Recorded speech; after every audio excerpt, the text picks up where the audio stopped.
Hello ఎవరివన్, నేను ఈరోజు home made home made gum అంటే 90s కిడ్స్ అందరికీ తెలుస్తుంది. మన ఇంట్లో మన చిన్నప్పుడు మనం ఈ వాడే గమ్ ఏంటంటే మైదా పిండి గమ్ము. అది ఎలా తయారు చేయాలో 90s కిడ్స్ అందరికీ తెలుసు. జంజీవుల కోసం చెప్తున్నా. ఒక బౌల్లో కొంచెం వాటర్ పెట్టుకోవాలి అండ్ ఇంకో బౌల్లో కొంచెం వాటర్ పోసుకొని మైదా కలుపుకోవాలి. ఈ బాయిల్ కొంచెం వాటర్ అవనివ్వండి. ఇదిగో మైదా ఉంది కదా, ఇది వాటర్లో బాగా కలుపుకున్నాక మన వాటర్ బాయిల్ అయినాయి కదా, అది కొంచెం సిమ్లో పెట్టుకొని ఈ వాటర్లో ఈ మైదా కలిపేసుకుంటున్నాం. మా చిన్నప్పుడు ఇదే మా గమ్ము, హోమ్ మేడ్ గమ్. అవునమ్మా, ఇదే గమ్ కింద వాడేవాళ్ళం మేము.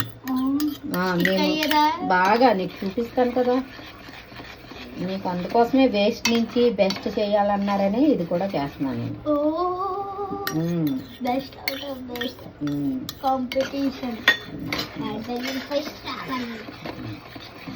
ఇది కొంచెం అయితే ఇగో గమ్ తయారైపోద్ది.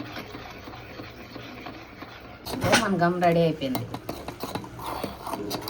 ఇదే మైదా, దీంతోనే చిన్నప్పుడు పేపర్లో అంటించుకునే వాళ్ళం మేము. మన గమ్ రెడీ. ఓకే, ఇప్పుడు నేను ప్రాజెక్ట్ చేద్దాం కదా, ఇది కొంచెం చల్లాలి. ఓకే.